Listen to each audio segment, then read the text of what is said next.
नमस्कार मित्र आणि मैत्रिणींनो, वाचन कट्टा या चॅनलने 2000 सबस्क्रायबरचा टप्पा पूर्ण केलेला आहे। त्याबद्दल सर्वप्रथम तुम्हा लोकांचे आभार।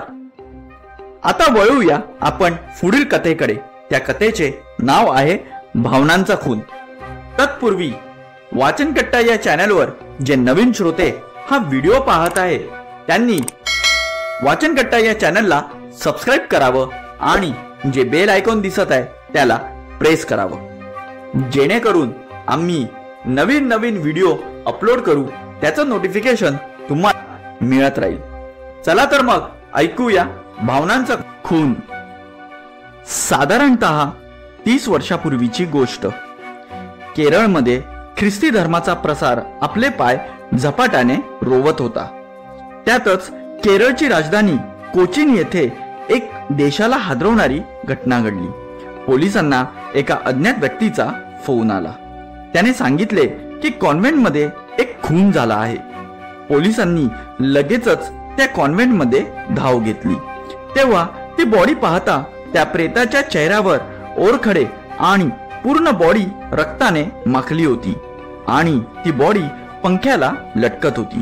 तेव्हा पोलिसांनी तिथे राहणाऱ्या सर्व लोकांना बोलावून घेतले। त्या व्यक्तीबद्दल काही माहिती मिळते का जाणून घेण्याचा प्रयत्न केला। तेव्हाच कॉन्व्हेंटची मॅनेजर सिस्टर रोजीने तिच्याबद्दल माहिती देण्यास पुढाकार घेतला। सिस्टर रोजी: हो साहेब, ही मारिया आहे। काही दिवसातच ही एका मुलाला किंवा मुलीला जन्म देणार होती आणि फादर आंद्रे यांनी आश्रयास तिला या कॉन्व्हेंटमध्ये आणले। इन्स्पेक्टर शिंदे: ओके, पण मग ही या कॉन्व्हेंटमध्ये काय करते? म्हणजे हिचे नातेवाईक किंवा नवऱ्याबरोबर राहत नाही का? सिस्टर रोजी: नाही साहेब, काही दिवसांपूर्वी छोट्याशा गावातून आंद्रे फादरने तिला या कॉन्व्हेंटमध्ये आश्रयासाठी आणले। तिच्याकडून माहिती मिळाली की तिच्या आई वडिलांनी आत्महत्या केली होती आणि तिच्या बॉयफ्रेंडने तिला गर्भवती स्त्री असल्या कारणाने तिला सोडून दिलं होतं। आता एक गर्भवती स्त्री जाणार कुठे या उद्देशाने फादर शेरी यांनी तिला या कॉन्व्हेंटमध्ये आश्रय दिला। इन्स्पेक्टर शिंदे: ओके, हे फादर शेरी कोण आहेत? मी त्यांना भेटू शकतो का? सिस्टर रोजी: नाही, ते सध्या नवीन अनाथाश्रमाचा जीर्णोद्धार करण्यासाठी त्रिवेंद्रम इथे गेले आहेत। तेच सर्व या कॉन्व्हेंटचा कारभार पाहतात। महिन्यातून एकदा या कॉन्व्हेंटला भेट देतात। इन्स्पेक्टर शिंदे म्हणतात, मी आता इथून जात आहे, पण लवकरच तुमच्या सर्वांची चौकशी करायला पुन्हा नक्की येईन। सावंत, ही बॉडी पोस्टमॉर्टमसाठी फॉरेन्सिक लॅबमध्ये नेण्यासाठी ॲम्ब्युलन्सला बोलवा। दुसऱ्या दिवशी तर इन्स्पेक्टर शिंदेंना त्या केसमध्ये लक्षच देता आले नाही। एका मंत्र्याच्या मुलाचे लग्न असल्याने त्यांची ड्युटी तिथे लागली होती। इन्स्पेक्टर शिंदे वैतागले होते। त्या लग्न उरकल्यानंतर इन्स्पेक्टर शिंदेंनी पुन्हा केसकडे लक्ष देण्यास सुरुवात केली। प्रथम इन्स्पेक्टर शिंदे फॉरेन्सिक लॅबमध्ये गेले व डॉक्टर गुप्ता यांची भेट घेतली। डॉक्टर गुप्ता यांनी केस संदर्भात काही माहिती मिळवली आहे का हे जाणून घेण्यासाठी डॉक्टर गुप्ता: इन्स्पेक्टर शिंदे, या मुलीचं वय साधारणतः 30 वर्ष आहे आणि ही मुलगी प्रेग्नंट आहे। हिचा खून किंवा आत्महत्या साधारण रात्रीच्या सुमारास 10ला झाला असावा। मी या केसला कदाचित खून झाला आहे असं नाही म्हणणार, कारण पोस्टमॉर्टम केलं गेलं तेव्हा त्यांचा रिपोर्ट श्वास कोंडल्यामुळे मारियाचा जीव गेला असं पोस्टमॉर्टम रिपोर्ट म्हणतोय। यावर इन्स्पेक्टर शिंदे म्हणतात, डॉक्टर गुप्ता, तुम्हाला सुद्धा असं वाटतंय की हा खून नसून ही एक आत्महत्या आहे आणि अंगावरील रक्ताचे निशाण आणि ओरखडे? डॉक्टर गुप्ता: हो इन्स्पेक्टर साहेब, मला ही आत्महत्या वाटते, पण मी आत्ताच काही सांगू शकत नाही। तपास करणं हे तुमचं काम आहे। मी फक्त पोस्टमॉर्टम रिपोर्टनुसार बोलत आहे। केसचा गुंता कसा सोडवावा या चिंतेत इन्स्पेक्टर शिंदे होते। तेवढ्यातच तिथे इन्स्पेक्टर भट आले आणि म्हणाले, साहेब, मला 2 दिवसाची रजा मिळेल का? तुम्हाला तर माहित आहे की बरीच वर्षे झाले आम्हाला मुलं होत नाहीयेत. त्या संदर्भात आम्ही त्रिवेंद्रमच्या एका अनाथाश्रमाला भेट देऊन आम्ही एक मूल दत्तक घेणार आहोत.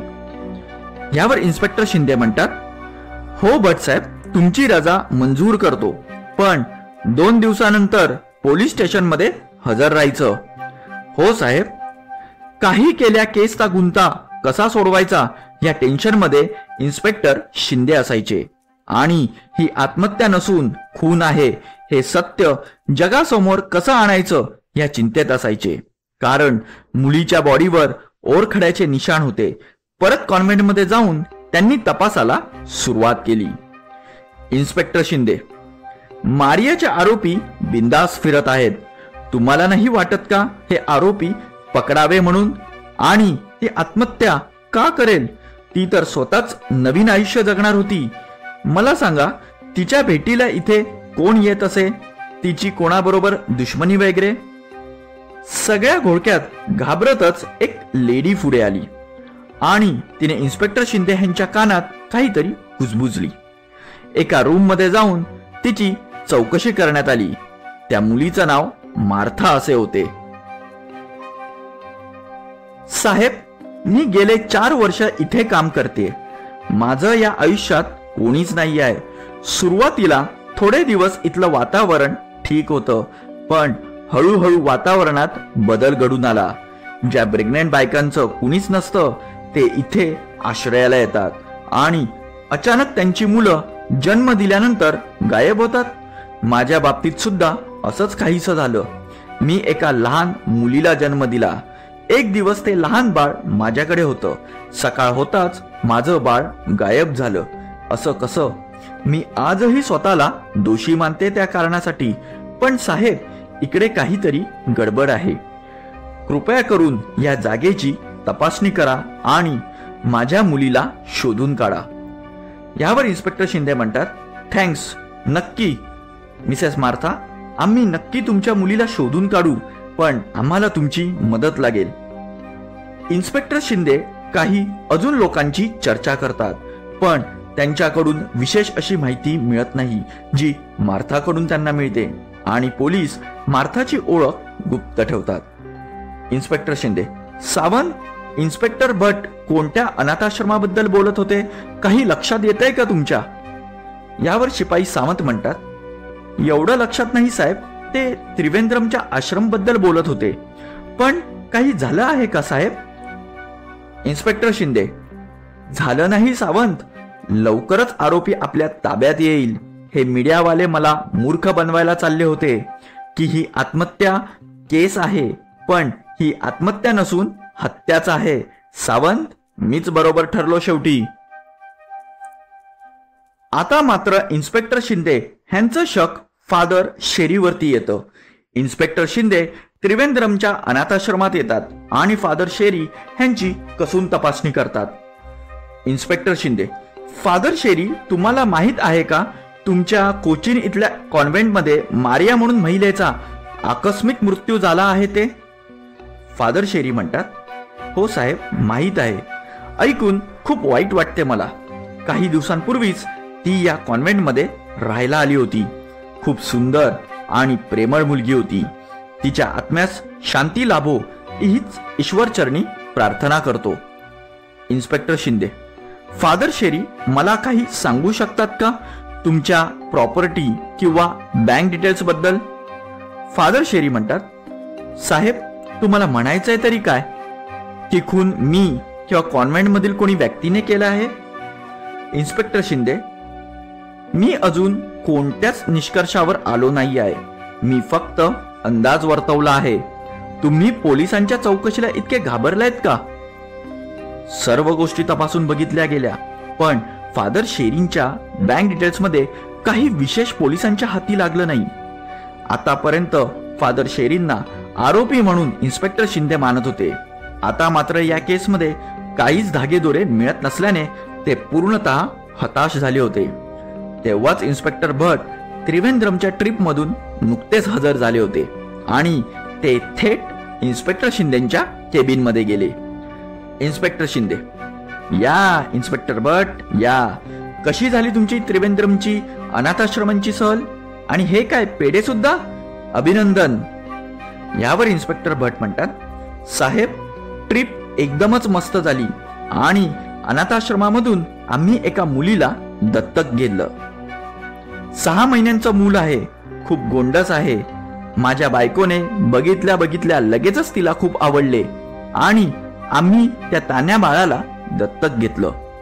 खूप वाईट वाटते की ज्यांना मुलं होत नाहीत ते दुःखी असतात आणि ज्यांना मुलं होतात ते एकतर पैशांसाठी त्यांना विकतात, नाहीतर वाऱ्यावर सोडून देतात. असो साहेब, तुम्ही जी केस हाताळत आहात त्या केसचं काय झालं? शिंदे साहेब म्हणतात, मलाही आता असंच वाटू लागलं आहे, ही आत्महत्याच आहे. आत्महत्या देऊन केस बंद करण्यातच शहाणपण आहे, दुसरा पर्याय नाही आहे. इन्स्पेक्टर भट, साहेब, हे तुम्ही बोलत आहात? मी माझ्या बायकोला नेहमी तुमच्याबद्दल सांगत असतो की आमचे साहेब कितीही पॉलिटिकल तणाव असला तरी ते नक्की प्रत्येक केस बरोबर हाताळतात आणि नक्कीच खुनाचा तपास करून त्याला शिक्षा देतात. इन्स्पेक्टर शिंदे, हो, मलाही तेच वाटतं, पण काहीच कळत नाही या केसबद्दल. जाऊ द्या, वहिनी आता खुश आहेत ना आणि एन्जॉय केलं ना? तिकडची बर्फी म्हणे खूप फेमस आहे असं म्हणतात. इन्स्पेक्टर भट, हो, पण साहेब, मला एक गोष्ट खूप खटकली. त्या अनाथाश्रमामध्ये फादर शेरी बरोबर जी सिस्टर होती ती अँड्रिया सारखी फोनवर कुणाशी तरी बोलत असायची. तिची वर्तवणूक खूप संशयास्पद वाटत होती आणि शेरी यांनी जेव्हा प्रेस कॉन्फरन्स केली तेव्हा ती कुठे गायबच झाली. नंतर ती सारखी माझ्या पाठीमागे होती. मला तेव्हा काहीच कळले नाही. काहीतरी गडबड आहे साहेब, आणि मला वाटतं आपल्या पोलीस स्टेशनमध्ये तिची मिसिंग कंप्लेंट असावी असा माझा अंदाज आहे. हो, नक्की बघूया. दोघेही मिसिंग कंप्लेंटची फाईल चेक करतात.